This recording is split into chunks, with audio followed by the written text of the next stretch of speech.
My mother-in-law let herself into my house in the middle of the night and kidnapped my 4-week-old baby, and now I'm considering divorce because my husband doesn't see how messed up this is.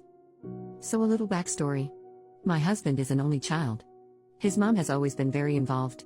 We got along somewhat, but she always sort of crossed some lines. She has a key to our house for emergency purposes only because she lives 4 blocks away. I had our daughter 4 weeks ago. She has been over at least 3 days every week since I've had her. She's always telling me what I am doing wrong and how she'd do things so differently. Baby is up every 2 hours at night and she insists she'd sleep through the night if she could stay at grandma's. I told her I'm not comfortable sending a breastfed baby away overnight at 4 weeks. This last week she kept pushing the issue no matter how many times I said no.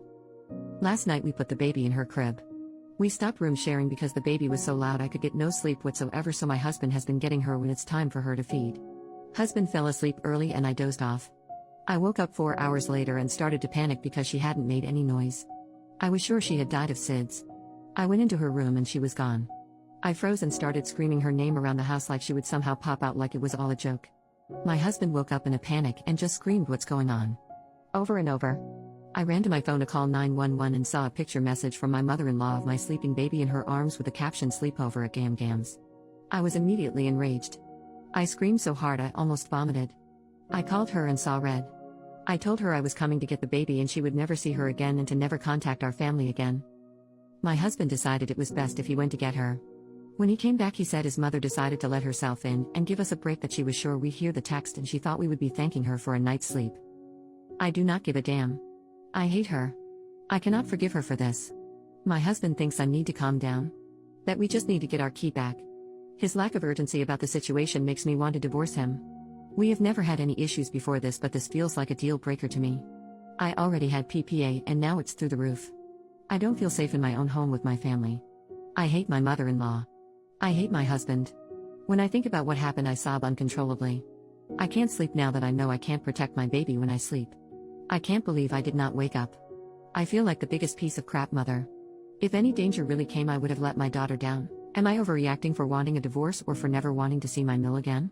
My husband and mother-in-law think it's my hormones and I have overreacted. Am I overreacting?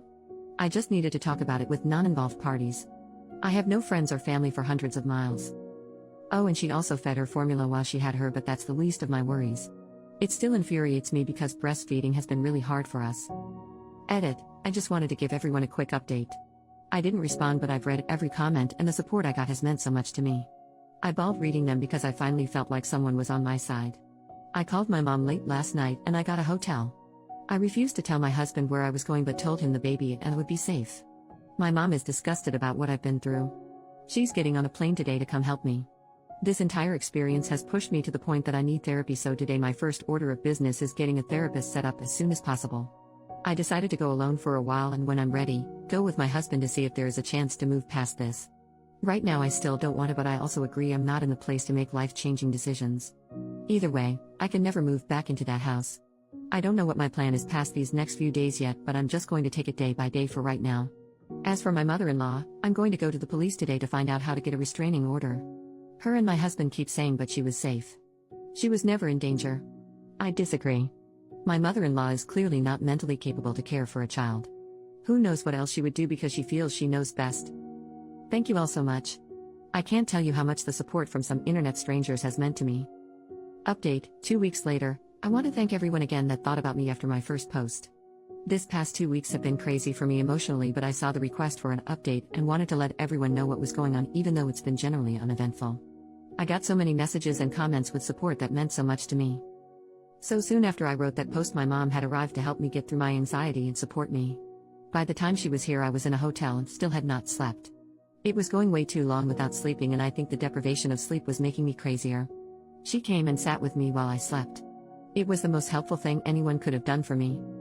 My husband asked to talk so I agreed to meet with him. He apologized and said he realized I was right. His mom had severely crossed a line and that it was hard for him to accept his mom did something so wrong, so in his head he was telling himself it was not that bad and that if the baby wasn't hurt then no harm was done, but he wasn't thinking about the hurt done to me and my feeling of security.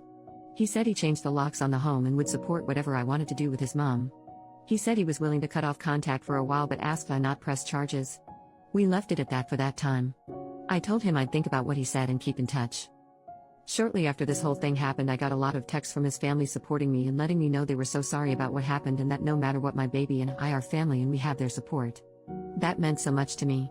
People were finally backing me up and it gave me some peace of mind. A few days after seeing my husband, we met up again. He had a letter from his mom. I thought about just throwing it out, but I decided to read it. It was a very long-winded apology. It basically said that she is sick about what she did. She said if someone did that to her when her husband was young, she'd want them to die. She is terrified about losing me as a daughter-in-law and her grandchild, but she is going to keep her distance. She asked me to reach out if and when I am ready. I still haven't reached out to her and I don't know if I will. I feel like her letter may be genuine, but I don't think I will ever trust her again for obvious reasons. I feel like she sees it as an easier to has forgiveness than permission sort of thing.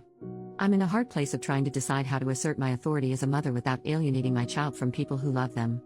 I don't want my forgiveness to seem like weakness, and in the end put my child in more situations like this. I've been getting help with all this in therapy, which I have started twice a week.